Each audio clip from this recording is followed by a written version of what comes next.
Hi எல்லாருக்கும் இந்த வீடியோவில் உளுந்து களி எப்படி பண்ணணும்னு தான் வித் டீட்டெயில்டு மெஷர்மெண்ட்டோட சொல்லி கொடுக்க போகிறேன். ஸோ இந்த வீடியோவை மறக்காமல் எண்டு வரைக்கும் பாருங்கள். ஃபஸ்ட்டு ஒரு அடிகனமான ஒரு கடாயை எடுத்துக்கோங்க. அப்படி இல்லைன்னா நான்ஸ்டிக் பேனாக இருந்தாலுமே சரி தான். நான் இல்லைன்னா நான் வீடியோவில் காட்டுறேன் இல்லையா, அந்த மாதிரி ஒரு அடிகனமான ஒரு கடாய் கூட எடுத்துக்கோங்க.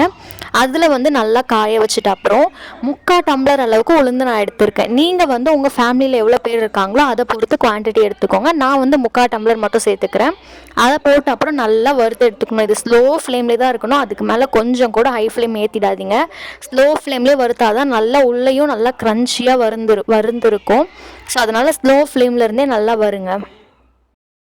இது வறுக்கிற டைமில் வெல்லம் நம்ம கரைச்சி வச்சுக்கணும். இது பாகு எடுக்கணுன்ற அவசியமெல்லாம் இல்லை. வெள்ளத்தை எவ்வளோ குவான்டிட்டி நான் 3/4 டம்ளர் அளவுக்கு உளுந்து எடுத்திருக்கேன்னா அதே சேம் டம்ளர் அளவுக்கு நான் வெல்லம் ஆட் பண்ணியிருக்கேன். அதுதான் கரெக்டான ஸ்வீட். இதை தாண்டி கம்மியாக வேணும்னா கம்மி பண்ணிக்கோங்க, அதிகமாக வேணாலும் அதிகமாக வச்சுக்கோங்க.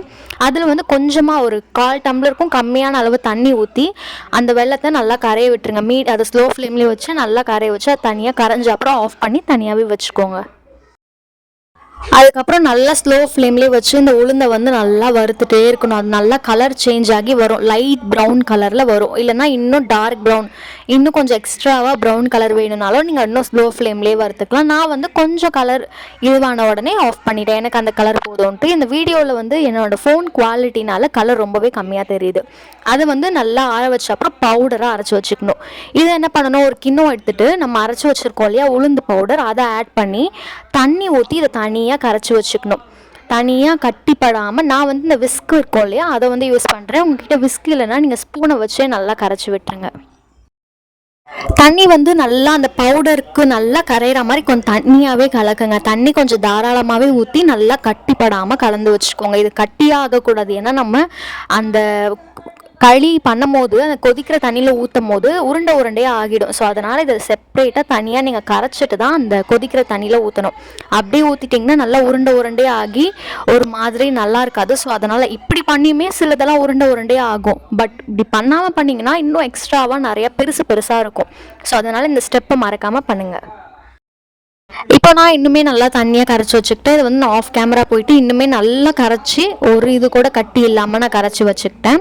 இதே மாதிரி நீங்களுமே கரைச்சி வச்சுக்கோங்க. ஸ்ட்ரைட்டாக ஊற்றுனா பெரிய பெரிய கட்டி ஆகிடும். ஸோ இதை கரைச்சி வச்ச அப்புறம் அதே கடாயில் 3/4 டம்ளர் உளுந்துக்கு 1.25 to 1.5 டம்ளர் அளவுக்கு தண்ணி வைக்கணும். அதுதான் கரெக்டான அளவு. தண்ணி ஊற்றி அதை நல்லா கொதிக்க விடணும். நல்லாவே கொதிக்கணும் அந்த தண்ணி.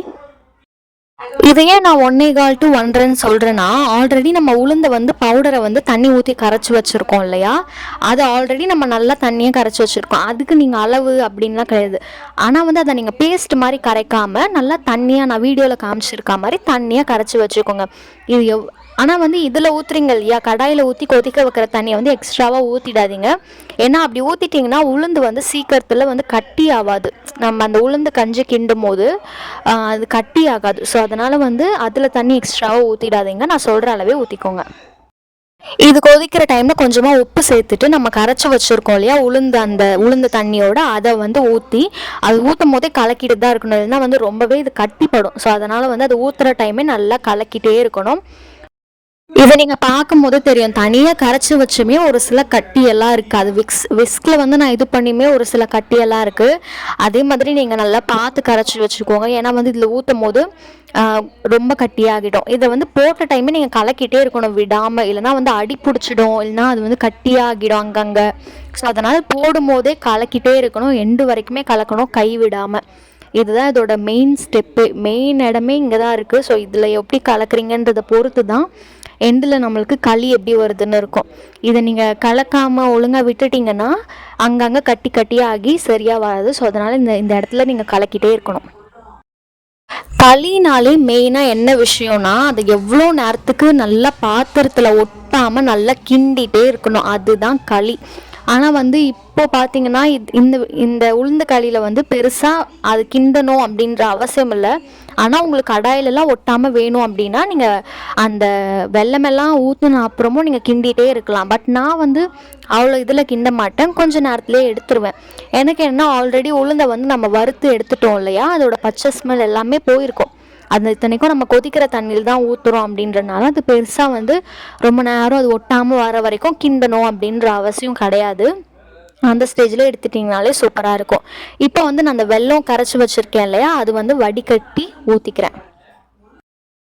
இதை நான் கரைச்சி வச்ச எல்லா வெள்ளை பாகையுமே நான் ஊற்றிட்டேன். உங்களுக்கு வந்து ஸ்வீட்னஸ் பொறுத்து ஒன்று கொஞ்சமாக ஊற்றிட்டு பாருங்கள், அது கரெக்டாக இல்லைன்னா எக்ஸ்ட்ராவாக அந்த வெல்லம் கரைச்சி வச்சுருக்கிறதையும் ஊற்றிக்கோங்க. ஒரேடியாக ஊற்றிட்டு ஸ்வீட்னஸ்ஸு அதிகமாக இருக்குதுன்னு இது பண்ணாதீங்க. இந்த மாதிரி பண்ணுங்கள். எனக்கு வந்து இது நான் பண்ணி பழக்கம்ன்றனால இது கரெக்டுன்னு தோணுது. ஸோ அதனால் இதுக்கப்புறம் எக்ஸ்ட்ராவாக நான் எந்த வெல்லம் எதுவுமே போடலை, இந்த அளவே நான் விட்டுட்டேன். அதே மாதிரி கரெக்ட் ஸ்வீட்னஸ்க்கு இந்த அளவு ட்ரை பண்ணுங்கள். அப்படி இல்லை எக்ஸ்ட்ராவாக வேணும் அப்படின்னா இன்னும் கொஞ்சம் ஏதாவது பாகு இன்னும் கொஞ்சம் எக்ஸ்ட்ராவாக காய்ச்சிக்கோங்க. கம்மியாக வேணும்னாலும் கொஞ்சமாக ஊற்றிட்டு ரிமைனிங்காக அப்படியே வச்சுக்கோங்க.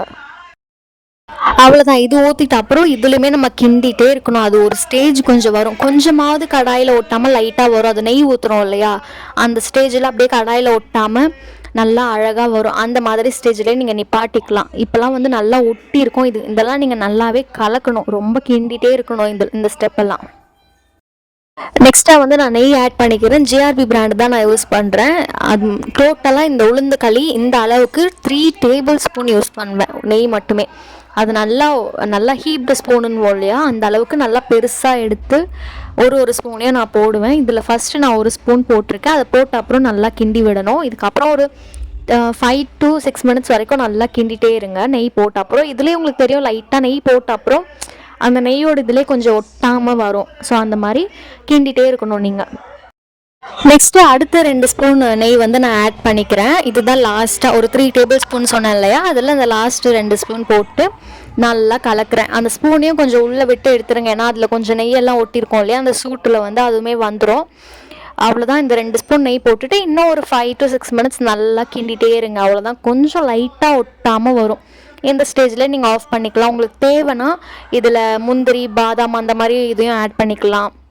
இல்லைனா வந்து கருப்பு உளுந்து இருக்கு இல்லையா, அதில் கூட பண்ணலாம். வெல்லத்துக்கு பதிலாக கருப்பட்டி வெல்லம் ஆட் பண்ணி அந்த மாதிரியும் பண்ணலாம்.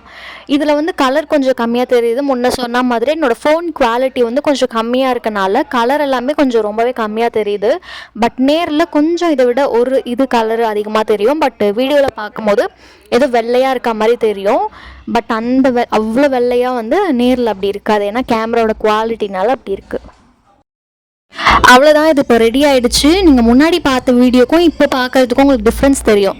ஏன்னா வந்து அதில் கொஞ்சம் ரொம்ப வெள்ளையாக தெரிஞ்சது, இப்போ கொஞ்சம் அதோட கலர் தெரிஞ்சிருக்கு இல்லையா. அவ்வளோதான். இது ரெடி ஆகிட்ட அப்புறம் எங்கள் வீட்டில் எல்லாருக்குமே நான் வச்சு கொடுத்துட்டேன். இந்த ரெசிபி உங்களுக்கு பிடிச்சிருக்குன்னா கண்டிப்பாக ட்ரை பண்ணிவிட்டு கமெண்ட்டில் எப்படி வந்திருக்குன்னு சொல்லுங்கள். இது வந்து ரொம்பவே சூப்பராக இருக்கும், திகட்டாது. அதுவும் இல்லாமல் இதில் நிறைய யூஸ்ஃபுல்லான விஷயம்லாம் இருக்குது, மெயினாக கேர்ள்ஸ்க்கு.